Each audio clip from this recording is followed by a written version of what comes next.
हाँ सच का, इनसे कुछ नहीं होगा। चने की सब्जी भी अच्छी है। बहुत अच्छी है। खुशबू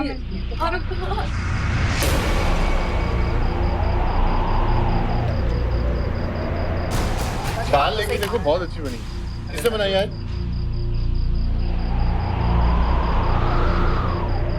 बहुत टेस्टी है दाल।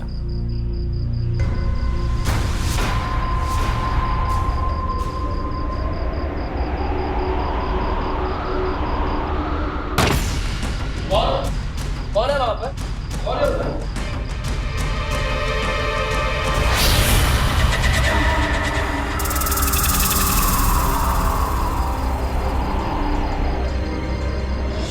माँ दादी माँ जी को क्या दादी दादी माँ उठिए। माँ जी दादी अनुज माँ को उठा, अनुज उठा, दीप्ति उठा बेटा माँ।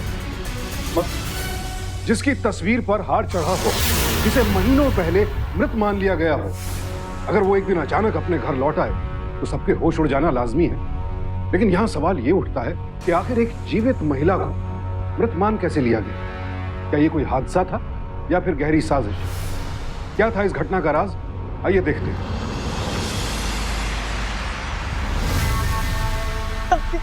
अरे आप कहाँ चली गई? अरे पता है हमने आपको कितना मिस किया। दादी अब आप हमें छोड़ के मत जाओ। अरे बेटा रोते नहीं बेटा, अब तेरी दादी आ गई है ना, अब मैं कहीं नहीं जाऊं। मेरी दीपू की दादी की जान इतनी कमजोर नहीं है कि यूं ही निकल जाए। तेरे लिए आई हूँ, अब मैं कहीं नहीं जाऊँ। मैं कहीं नहीं जाऊंगी बच्चों, मैं कहीं नहीं जाऊंगी अब बच्चों का। दीप्ति तुम यहाँ आके बैठो, डॉक्टर साहब को चेक करने दो।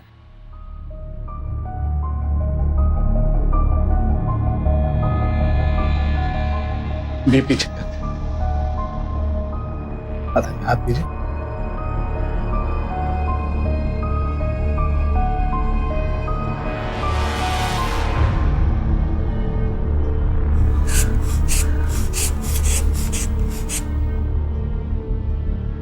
बिल्कुल नॉर्मल। माँ जी अब आप बिल्कुल ठीक हैं।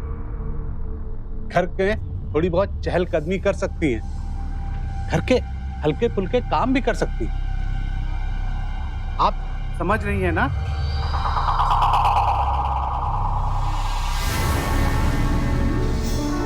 Now she is normal. याददाश्त की थोड़ी प्रॉब्लम है, वो आती जाती रहेगी। स्ट्रेस होने पर भूलने की बीमारी बढ़ सकती है। So please be careful.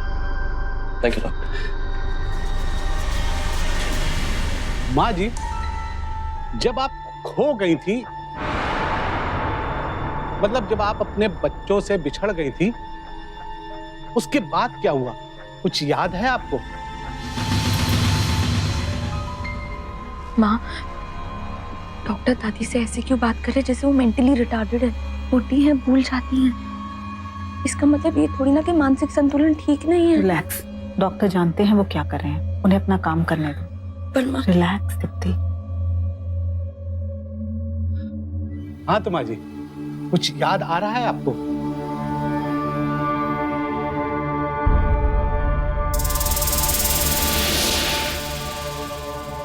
कुछ कुछ याद है बेटा, चीजें रख के तुम्हें पहले भी भूल जाती थी।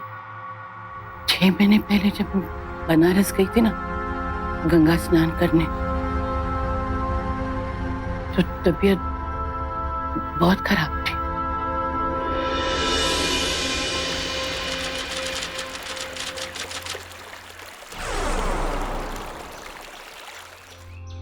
इस गर्मी में गंगा स्नान करने का ना मजा आ जाएगा भैया। हाँ मजा तो आएगा गंगा स्नान करने का, बस हमारे पाप धुल जाएं सारे। माँ क्या हुआ माँ?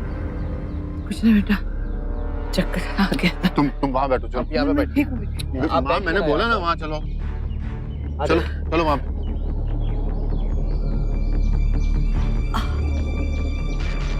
अनुज पानी दे। अरे भैया इसमें तो पानी है ही नहीं। अभी यहाँ पानी कहाँ मिलेगा यार? माँ आप यहीं पर रुकिए, चलिए भैया हम पानी लेकर आते हैं। जाना नहीं माँ कहीं पे, हम आ रहे हैं हम वापस। बस आए हैं।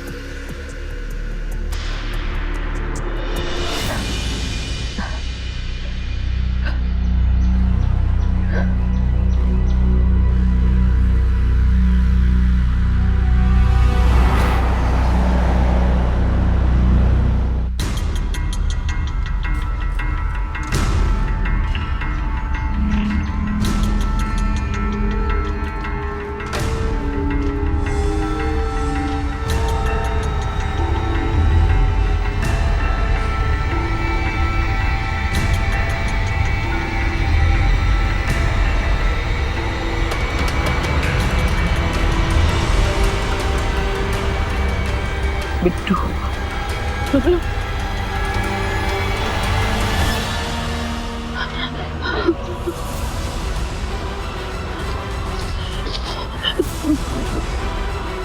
बबलू, अरे भाई मेरे बच्चों को देखा? बबलू बिट्टू नहीं देखा, मेरे बच्चों को देखा? ये कौन सी जगह है? ये बनारस है माँ जी। मेरे बबलू बिट्टू को देखा तुमने? कौन बबलू बिट्टू माँ जी? मेरे बच्चे मेरे बबलू बिट्टू नहीं मिल रहे ना, मेरे बच्चे। आप आई कहाँ से? मेरे बच्चे नहीं मिल रहे। डॉक्टर साहब 5 मिनट बाद जब हम वहाँ लौटे तो माँ वहाँ नहीं थी। और माँ जहाँ हम आपको छोड़कर गए थे आप वहां से गई क्यों? हाँ माँ जी, बताइए फिर क्या हुआ?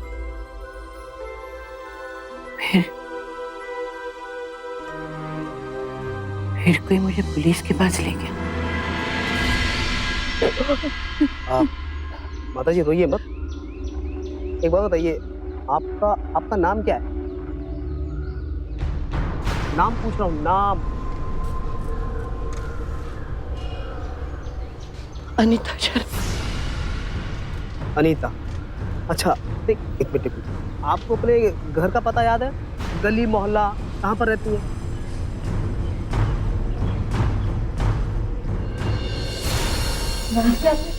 क्यों कहा कि हम शर्मा हैं? हम तो मेहता हैं। और अरे वो शादी से पहले माँ का सरनेम शर्मा ही था तो शायद इसीलिए बोल दिया होगा। कुछ याद नहीं था मुझे, बस अपना बचपन याद था। मेरी शादी, मेरे बच्चे, कुछ याद नहीं था। बस बिट्टू और बबलू, कुछ नहीं, कुछ याद नहीं। देखिए माता जी, अब बताइए क्या करें? ना तो आपको घर का पता याद है और ना ही ठीक तरह से अपने बच्चों का नाम याद है। करें क्या? बिट्टू, बबलू बिट्टू। अच्छा आप माता जी, इतने बड़े बनारस शहर में हर तीसरे घर में बिट्टू और बबलू मिल जाएंगे। बताओ किस घर में जाके ढूंढे आप? कुछ पता बताएंगे तो ये जा पाएंगे हम लोग। याद कीजिए, आप याद कीजिए। हाँ, दिमाग पर जोर डालिए। पता नहीं 6 महीने कैसे बीते, कुछ पता नहीं। जो मिला खा लेती थी, भीख मांग के पेट भर देती।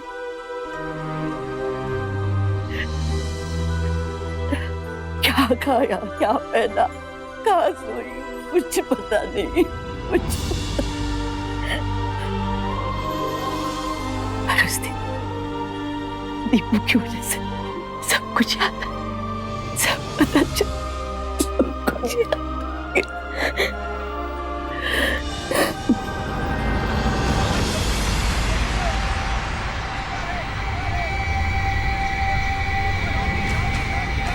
दीपू, दीपू, मेरी हट, अरे पता नहीं कहाँ से आ जाते हैं भिखारी कहीं के। दीपू, दीपू, मेरे बच्चे, दीपू। उस गुड़िया को देख के मुझे याद आया कैसे मैं अपनी दीपू के लिए गुड़िया बनाती थी। बस मुझे सब कुछ याद आ गया। वहां से सीधे मैं स्टेशन गई, भीख मांग के टिकट के पैसे इकट्ठा किए और ट्रेन में बैठ के सीधे अपनी बच्ची के पास चली गई। बच्ची के पास। दादी पर अब बस बेटा, परेशान नहीं होना, तेरी वजह से मैं लौट आई हूँ ना। तेरा प्यार मुझे लेके आया बेटा। दादी अब ना मैं आपको कहीं नहीं जाने दूंगी। मैं आपका नाम, एड्रेस, सारे इमरजेंसी कॉन्टैक्ट नंबर ना एक कागज में लिख के ना रॉकेट में डाल दूंगी। इसके बाद ना आप फिर कभी नहीं घूमेंगे। डैड, आपने बनारस में पूरी कोशिश की थी ना दादी को ढूंढने के लिए, और वहां के पुलिस स्टेशन में तो आपने दादी की फोटो भी दी थी, है ना? तो पुलिस को दादी के बारे में कुछ कैसे नहीं पता था? दीप्ति, अपनी पढ़ाई पे ध्यान दो बेटा। आइए डॉक्टर साहब, आपको छोड़ देता हूँ। बूढ़ा इंसान बच्चों की तरह हो जाता है, शरीर के साथ साथ याददाश्त भी साथ छोड़ने लगती है। कुछ ऐसा ही हुआ था अनीता मेहता के साथ। लेकिन कई सवाल थे जिन पर पर्दा पड़ा हुआ था, और ऐसा ही एक सवाल किया दीप्ति ने कि आखिर उसके पिता ने दादी को ढूंढने की कोशिश क्यों नहीं की। सवाल जायज भी था। अगर किसी गुमशुदा व्यक्ति की 7 सालों तक कोई भी खोज खबर न मिले तो उसे कानूनन मृत माना जा सकता है। तो फिर क्या वजह थी कि अमित और अनुज ने मात्र 2 महीनों में ही अपनी मां को मृत मान लिया? वो संपन्न थे, सक्षम थे, फिर भी उन्होंने बनारस में रुककर अपनी मां को ढूंढना उचित क्यों नहीं समझा? कहीं इसके पीछे बूढ़ी बुजुर्ग मां से पीछा छुड़ाने की नीची सोच तो नहीं थी? संजीवनी, पता है मिसेस कपूर ना ताश खेलते खेलते चीटिंग कर रही थी। मैंने भी उन्हें इशारों में बता दिया कि मैं समझ गई हूँ कि वो चीट कर रही हैं। तभी मैं सोचूं कि वो बीच गेम छोड़कर क्यों चली गई। वैसे भाभी, आपने बहुत बुरा किया मुझे बता के। अब ये बात तो सारे मोहल्ले में फैलने वाली है। I am sure.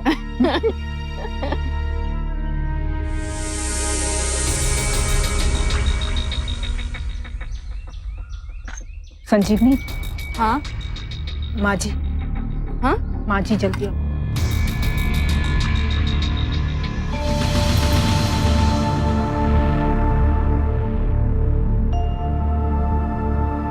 माँ जी, सॉरी,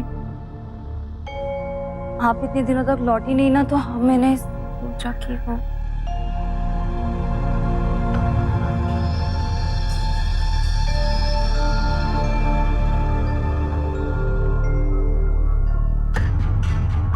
संध्या,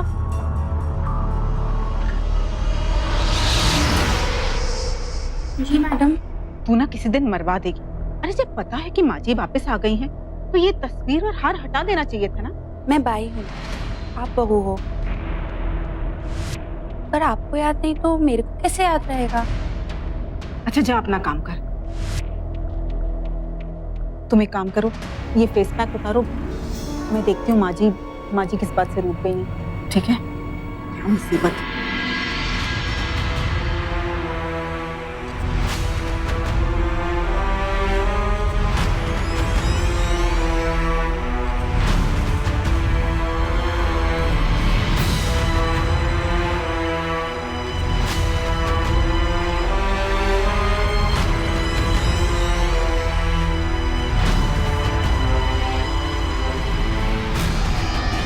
माँ जी, मेरा सामान कहाँ है? मेरी अलमारी, मेरे संदूक, मेरे कपड़े, वो चुकड़ियाँ जो मैं बनाती थी, कहाँ है सब?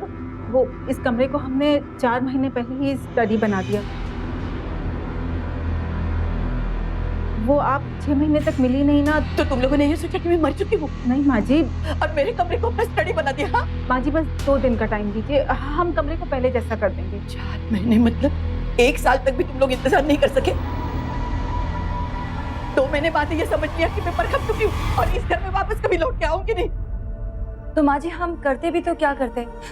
आपकी आपकी आपकी याददाश्त भी तो संजीवनी, माँ जी माफ कर दीजिए, बस 1-2 दिन दे दीजिए। हाँ, हम कमरे को पहले जैसा कर देंगे। तब तक आप दीप्ति के कमरे में रहिए ना। हाँ ठीक है संजीवनी, सिर्फ 2 दिन, सिर्फ 2 दिन। जो माँ बाप अपने बच्चों के लिए घर बना कर देते हैं, क्यों बुढ़ापे में उन्हीं के लिए एक कमरा तक नहीं बचता उस घर में? बूढ़ी माँ के गायब होने पर उसे ढूंढने की कोशिश तक न करना, उसके कमरे को अपने सपनों की स्टडी में तब्दील कर देना बेहद शर्मनाक है। और बात सिर्फ मेहता परिवार की नहीं है, हमारे समाज में अक्सर ऐसा देखने को मिलता है। आखिर क्यों बूढ़े माँ बाप को कबाड़ समझा जाने लगता है? उनकी जिम्मेदारी बोझ लगने लगती है, उनकी जरूरतें आफत। बूढ़ी माँ ने अपना कमरा क्या मांग लिया, मेहता परिवार में तो असंतोष की सुगबुगाहट फैलने लगी।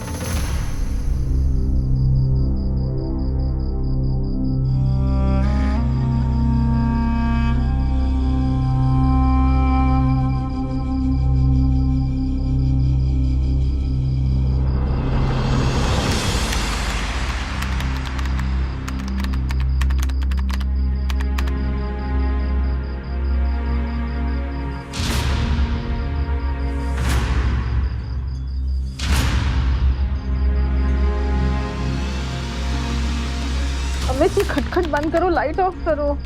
अरे तो क्या करूं अभी? अपना प्रेजेंटेशन तैयार नहीं करूं? और तुम ही तो ये लैपटॉप स्टडी से यहाँ लेकर आई हो। Amit stop it. तुम अच्छी तरह से जानते हो मैं नहीं लाई हूँ, तुम्हारी माता श्री ने भिजवाया। इस उम्र में भी उनको अलग से कमरा चाहिए। हॉल में क्यों नहीं सो सकती? हाँ, और हाँ, कान खोलकर सुन लो तुम। स्टडी रूम का फर्नीचर मैं नहीं हटवा सकती। तुम और तुम्हारा भाई मिलकर वो सारा फर्नीचर बाहर निकालोगे और अपनी माता श्री का सामान अंदर रखोगे, समझे तुम?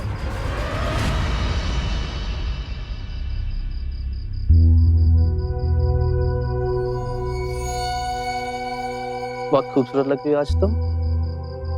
अच्छा जी, तो क्या आज मेरी खूबसूरती चुराने का इरादा है? क्यों नहीं?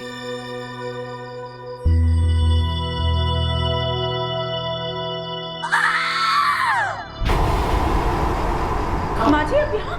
माँ जी? माँ जी, क्या हुआ? मैं कहाँ हूँ? सब कहाँ है? कहाँ हूँ मैं? माँ जी, आप अपने घर में हैं। माँ जी मेरी तरफ देखिए, मैं आपकी बहू हूँ। माँ जी मैं राधिका। कौन? आपकी बहू। मैं तुम्हें नहीं पहचानती। मैं तुम्हें नहीं पहचानती। तुम सब कहाँ चले गए? बबलू, बिट्टू, दादी, मैं आपकी दीपू दादी। आप अपने ही घर पे हो? हाँ दादी। इधर मैं यहीं हूँ दादी, यहीं हूँ दीपू।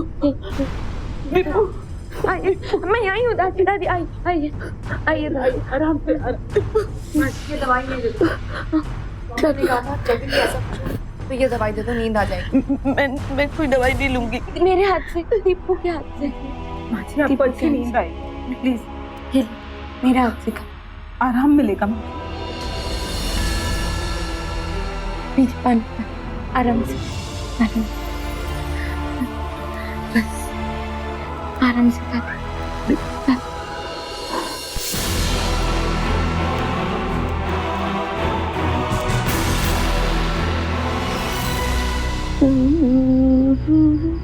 नींद नगर का सपना बदोही, सुनते तारों की सैया,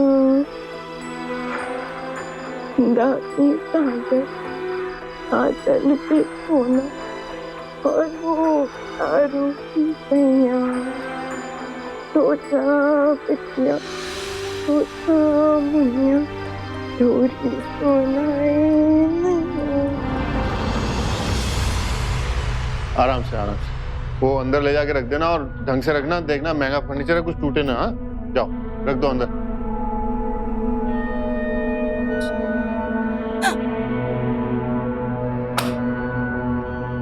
ये क्या है माँ जी? आप यहाँ क्या कर रही हैं? अभी मैं गिर जाती तो? रूम शिफ्ट होने में भी टाइम लगेगा। आप ऐसे कीजिए, आप दीप्ति के रूम में जाके बैठिए ना। अरे नहीं, दीप्ति के कमरे में मत भेजो, वो पढ़ाई कर रही है। वैसे भी उसकी पढ़ाई का बहुत नुकसान हो गया है।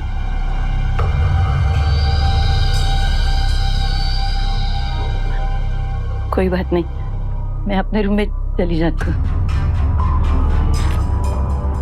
अरे यार थोड़ा ध्यान से, थोड़ा जल्दी कीजिए।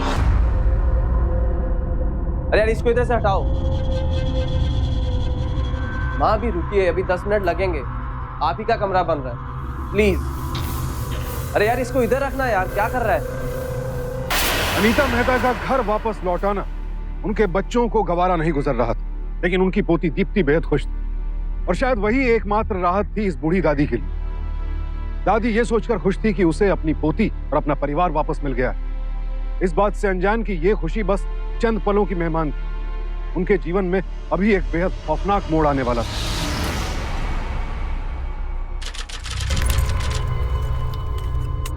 सीढ़ियां चढ़ते चढ़ते दम निकल जाता है मेरा।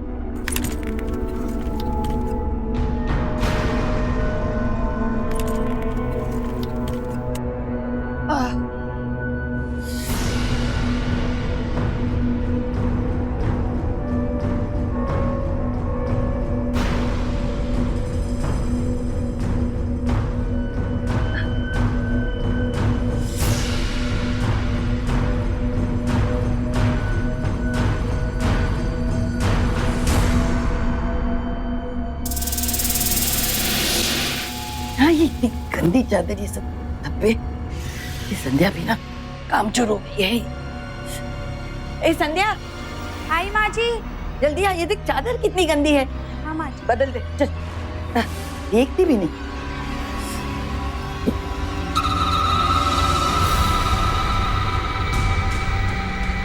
अरे ठीक करने के लिए नहीं, बदलने के लिए कहा है मैंने।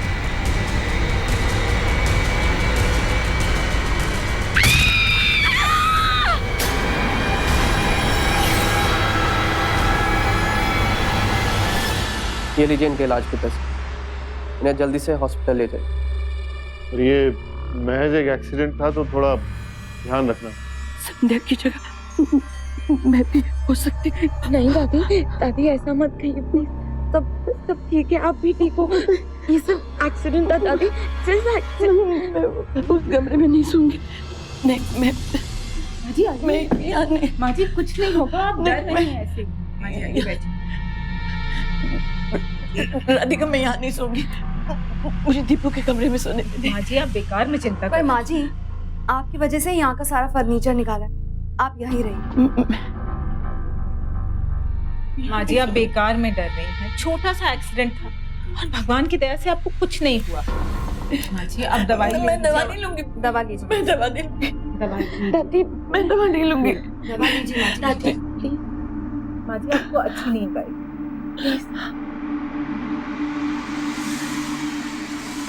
ये लीजिए माँ जी। अब आपको अच्छे से नींद आ जाएगी।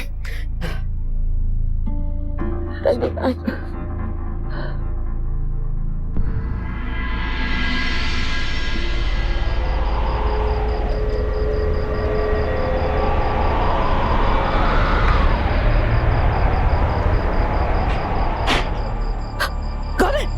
कौन है वो? कौन है?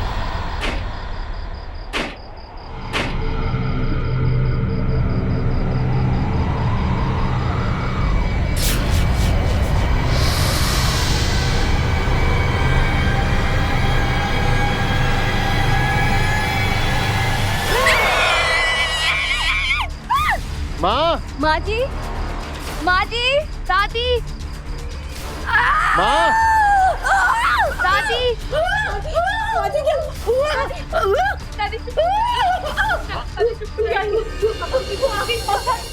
क्या हुआ? दादी, गुड़िया थी, वाह गुड़िया थी, वो वैसी वाली गुड़िया थी, वो मैंने अपने आंखों से देख वैसी वाली गुड़िया थी, वो मैंने देखी, वो वहाँ थी, इतनी बड़ी एकदम डरावनी, वो मुझे मार डालना चाहती। माँ कोई भी नहीं है वहाँ पर। माँ वहाँ कोई नहीं है। राधिका वो मुझे नहीं वो मुझे मार डाली, मार डाली। सुनिए, सुबह जो संध्या के साथ हुआ है ना, उसकी वजह से आप डर गई हैं, हैलुसिनेट कर रही हैं। कोई नहीं है वहाँ पे। जो बाजी मेरी तरफ देखिए, कुछ नहीं है, आराम। ये पानी दवा नहीं, मेरी तबीयत खराब हो गई, मेरा दिल घबराता है, कहाँ है? आराम, पानी लो जल्दी, पानी। आराम से बच्चे, आराम से, आपको आराम मिलेगा माँ। सुना दो माँ। परिवार के सदस्य दादी को यह विश्वास दिलाने में कामयाब रहे कि वो गुड़िया महज उनके दिमाग का भ्रम थी। 6 महीने लापता रहने और नौकरानी के साथ जो हादसा हुआ था उसकी वजह से उन्हें भ्रम हो रहे थे। लेकिन क्या ये वाकई भ्रम ही था या फिर मामला कुछ और? ये बूढ़े होते दिमाग की उपज थी या कोई साजिश। बहरहाल जो भी था, एक वृद्ध महिला के सामने एक ऐसा सच आने वाला था जो उनके विश्वास की धज्जियां उड़ा देगा।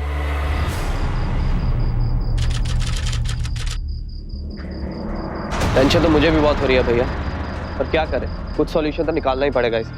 ये बुढ़िया ना बाकी की सारी रातें भी खराब करने वाली है हमारी। अरे घर में स्लिमिंग सेंटर खोला था, वो भी बंद करवा।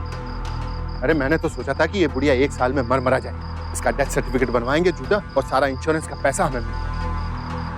ये बाबूजी का इतना बड़ा घर बेच बाच के कहीं अच्छी जगह पे निकल लेंगे, लेकिन नहीं, इस बुढ़िया ने सारा प्लान चौपट कर दिया। यमराज से लड़कर आई है ये, इतनी जल्दी मरने वाली नहीं। टेंशन मत लीजिए भैया, कुछ तो करेंगे।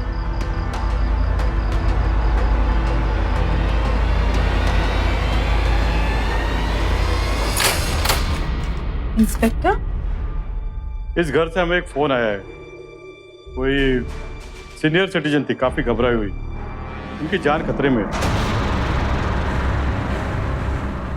क्या आप हमें उनके रूम तक ले जा सकते हैं? आइए। चलिए।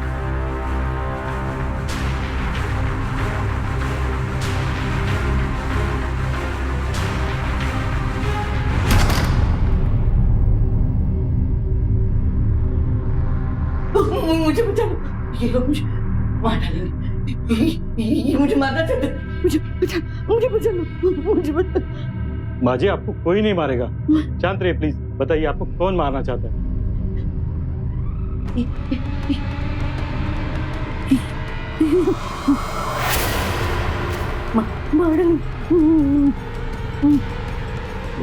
मारा। लेकिन माँ जी, आपको कोई क्यों मारे? ये मुझे मार देंगे, ये सब मुझे मारना चाहते हैं। माँ जी, आपको कोई नहीं मारना चाहता, आपको वहम हुआ है। नहीं, ये मुझे मार देंगे। माँ जी, आपको कौन मारेगा? अच्छा माँ जी बताइए, मैं कौन हूँ? संजीवनी। देखा इंस्पेक्टर साहब, जिस घर में रहती हैं वहाँ के लोगों को तक नहीं पहचानती। मैं राधिका हूँ। अब आप ही बताइए कि हम लोग करें तो क्या करें? 6 महीने तक गायब थी, इसके बाद जब घर लौट कर आई तो वो संध्या वाला हादसा हुआ। तब से हैल्यूसिनेट कर रही हूँ। कल रात को किसी को सोने नहीं दिया, ये कहकर कि खिड़की पर आदमी के साइज की डॉल इन्हें मार डालना चाहती है। दिप्ति, तुम तो थी ना, बताओ। नहीं, वो डॉल थी वहां पे, मैंने अपनी आंखों से देखा, वो खिड़की में थी, मुझे देख रही थी, मुझे मारना चाहती है। थोड़ी देर में ये कहेंगी कि आप इन्हें मारना चाहते हैं। माँ जी, आपको कोई नहीं मारना चाहता है। नहीं, वो मुझे मारना चाहती, तुम भी उनके साथ मिले हो, तो मुझे मारना चाहते हैं। सॉरी मिस्टर मेहता, हमने आपको डिस्टर्ब किया। जल्द से जल्द इन्हें मेंटल अस्पताल भेज दीजिए। थैंक यू इंस्पेक्टर, आइए आपको छोड़ देते। नहीं, मत जाइए। एक बूढ़ी माँ ये जानकर टूट गई थी कि उसके बच्चे उससे छुटकारा पाना चाहते थे। ऐसे में वो पंखे वाला हादसा और गुड़िया का खौफनाक सपना उन्हें सच लगने लगा था और उन्होंने अपनी सुरक्षा के लिए पुलिस बुला ली। कोई भी उन्हें समझा नहीं पा रहा था। संध्या के घायल होने से ज्यादा सदमा उन्हें इस बात से पहुंचा था कि उनके बच्चे उनसे पीछा छुड़ाना चाहते थे। क्या वाकई अपने बच्चों की सोच से उन्हें इतना गहरा सदमा लगा था कि वो कल्पनाएं करने लगी थी? सच सामने आ पाता इससे पहले ही कुछ ऐसा हुआ जिसने इस घटनाक्रम का रुख ही बदल दिया। दादी, दादी, दादी,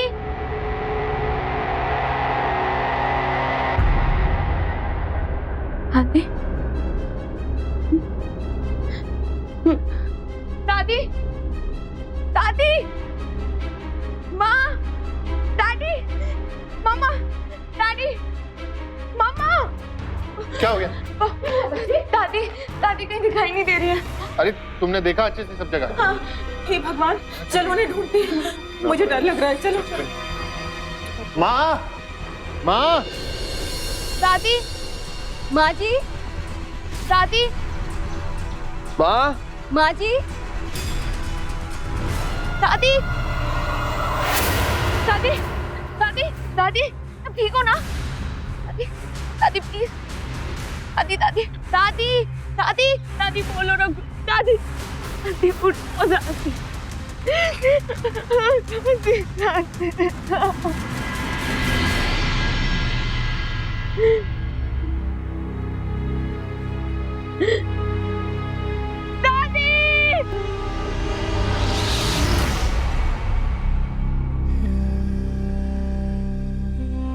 अटैक आया था, शायद शॉक की वजह से। एक के बाद एक शॉक लग रहे थे उन्हें। बहुत परेशान थी वो। हमने बहुत संभालने की कोशिश की थी डॉक्टर लेके। देखिए, अब आप शांत हो जाइए। आप लोगों ने वो सब किया जो आप लोग कर सकते थे, बाकी तो भगवान की मर्जी है।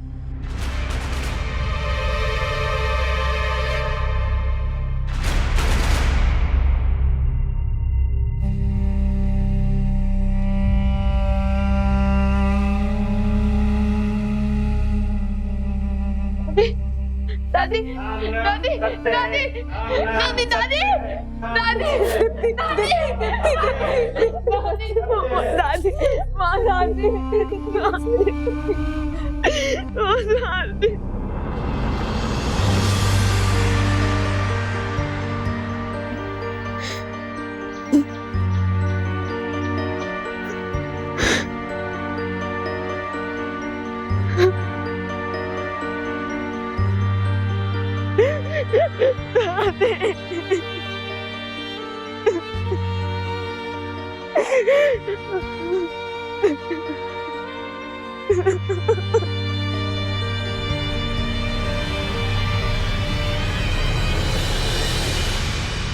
दादी आउट हाउस से गेट की तरफ आ रही थी।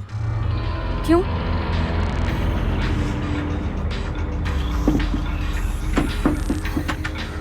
ये लॉक किसने कर दिया?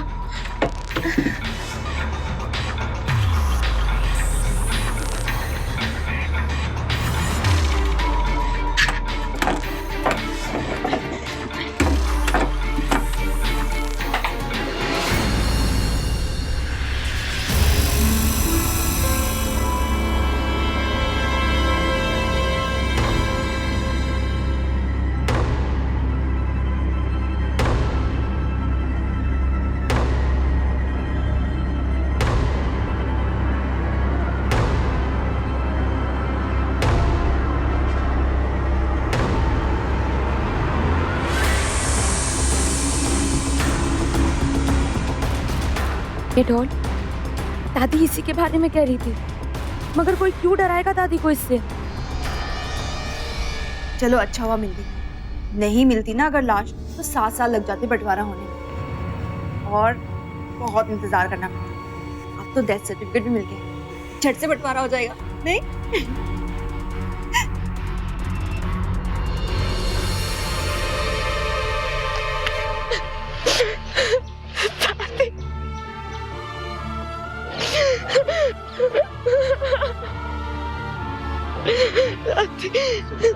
किसी को दादी की परवाह नहीं, सबको प्रॉपर्टी चाहिए, सबको।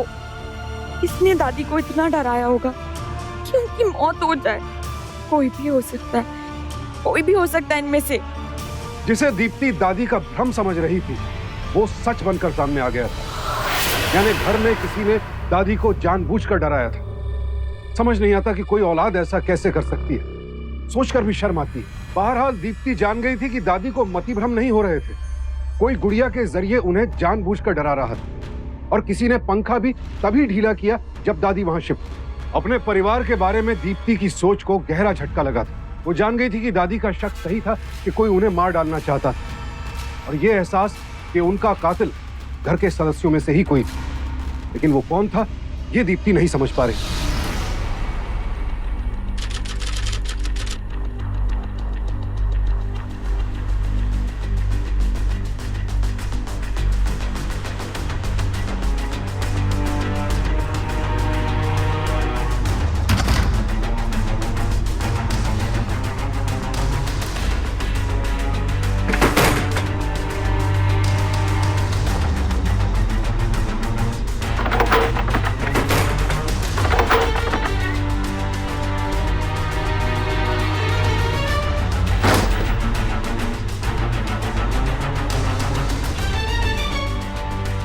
यही दवा दादी को देते थे ये लोग।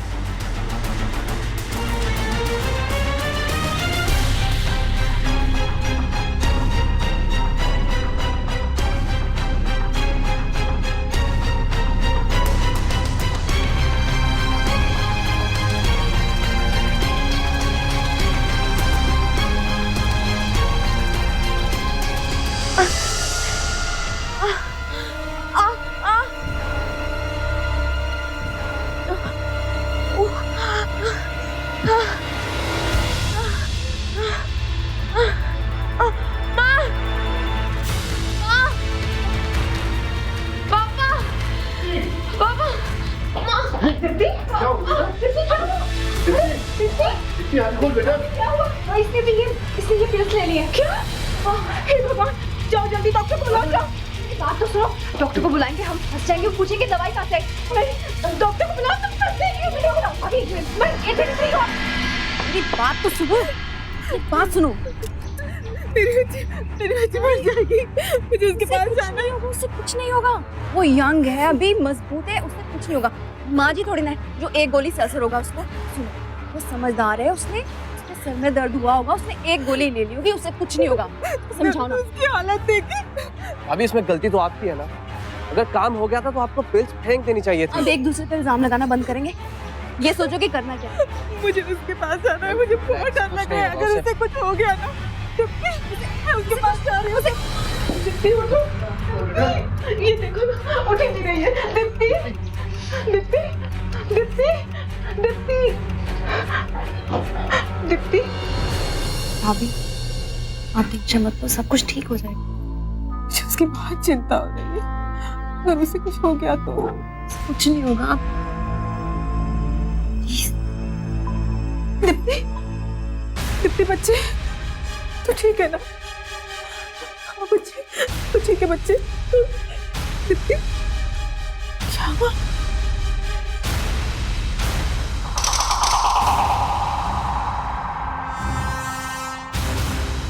मैंने कोई दवाई नहीं ली।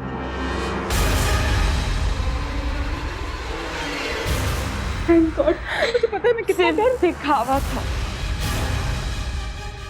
ताकि आप लोगों का सच सामने आए। एक खूनी परिवार की बेटी हो ना, तो शातिर हो ही सकती। दीप्ति, मामा प्लीज,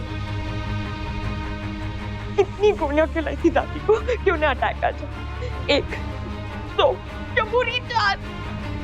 प्लीज, दादी सच्ची कह रही थी। शायद उन्होंने ना आप लोगों की बातें सुन ली थी, इसलिए उन्होंने पुलिस बुलाई, क्योंकि उन्हें पता था कि आप लोग उन्हें मार डालना चाहते हो।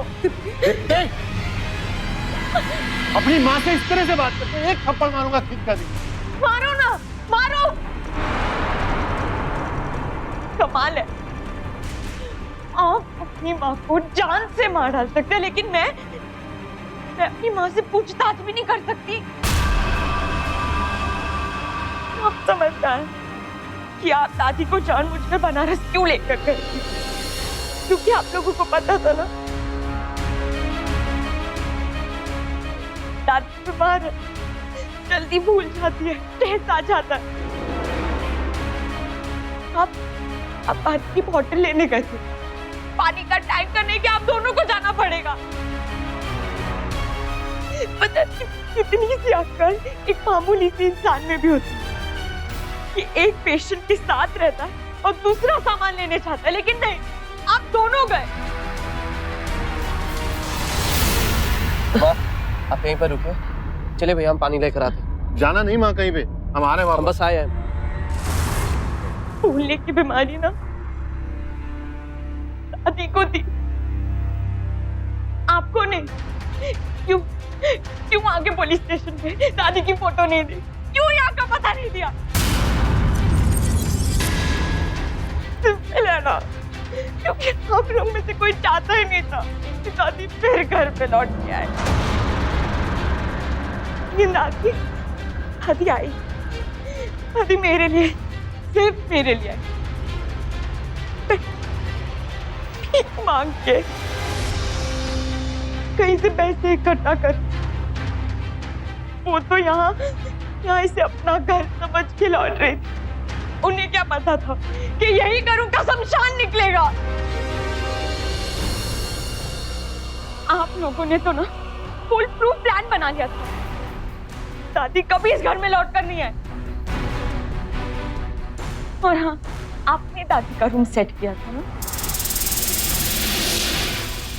कोई मुझे बताएगा उस पैन का नट किसने ढीला किया था?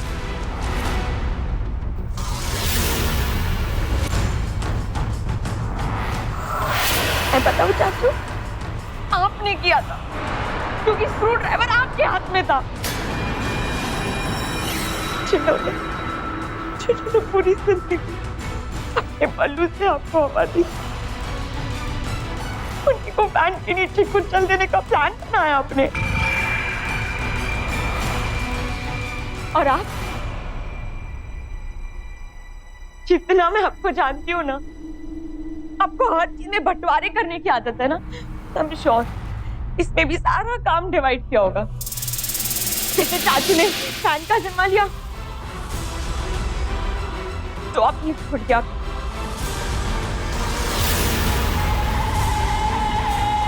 प्लीज झूठ अब बोलना ही मत, क्योंकि आउट हाउस में मुझे वो गुड़िया भी मिली और आपके स्लिपर्स भी। प्लीज प्लीज,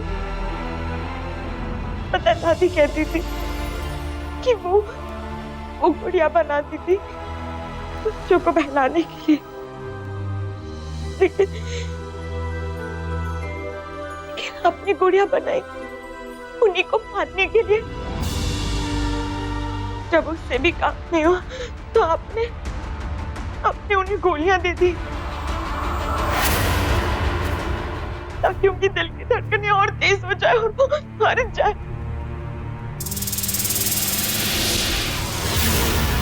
आपको तो पता था ना कि वो गोली मैंने ली है, तो भी आपको फील नहीं हुआ कि मेरे को डॉक्टर के पास लेकर जाए। पर क्यों लेकर जाते आप? क्योंकि आपका सच सामने आ जाता ना। जी तो करता है जब आप लोग बूढ़े हो जाओ ना, तो आप लोगों को भी मैं ऐसे ही मार डालूं। अभी से बता दीजिए, सीढ़ियों से गिराकर, फैन के नीचे कुचल कर, कि जहर दे दूं आपको? प्लीज बता दो। लेकिन क्या कर, मुझ में ना आपसे ज्यादा दादी का अंश है, इसलिए मैं कभी अपने माता पिता को नहीं मार सकती। लेकिन कानून हर गुनहगार को सजा देता। इंस्पेक्टर,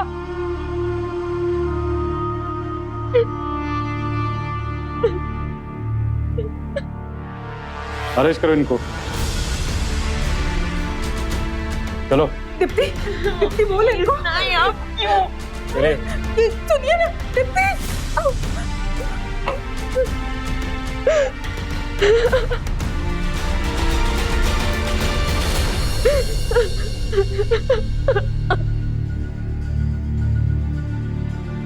कुछ लोग अपनी जिम्मेदारी से भागते हैं। अनुज और अमित भी अपनी जिम्मेदारी से कुछ ऐसे भागे कि उनका सफर सीधे जेल पहुंचकर ही खत्म हुआ। एक सोची समझी साजिश के तहत इन दोनों ने अपनी बूढ़ी असहाय मां का कत्ल कर दिया। लानत है ऐसी औलाद पर। क्या बूढ़ा होना पाप है? जिनके लिए पूरी जिंदगी दी, उनसे जीवन के आखिरी समय में थोड़े से साथ की उम्मीद रखना अपराध है? अगर इंसान बुढ़ापे में कमाता नहीं है तो क्या उसका जीवन, उसका अस्तित्व समाप्त हो जाता है? हम क्यों भूल जाते हैं कि हम अगर आज हैं तो सिर्फ इसलिए क्योंकि इन बुजुर्गों ने हमें जीवन दिया, हमें पाला पोसा। अदालत ने इसे एक बेहद संगीन जुर्म माना। अमित, राधिका, अनुज और संजीवनी को आईपीसी के सेक्शन 302 के तहत हत्यारा करार देते हुए आजीवन कारावास की सजा सुनाई गई। ये मत भूलिए कि बूढ़ा एक दिन आपको भी होना है, और कहीं आपको वो सब ब्याज समेत वापस ना मिल जाए जो आपने अपने बूढ़े माँ बाप के साथ किया है। इसीलिए मत भागिए अपनी जिम्मेदारियों से। सावधान रहिए, सतर्क रहिए और जिम्मेदार बनिए। इसी प्रार्थना के साथ अब मैं सुशांत सिंह आपसे विदा लेता हूँ। फिर मुलाकात होगी ऐसी एक और सत्य घटना के साथ। देखते रहे सावधान इंडिया, इंडिया फाइट।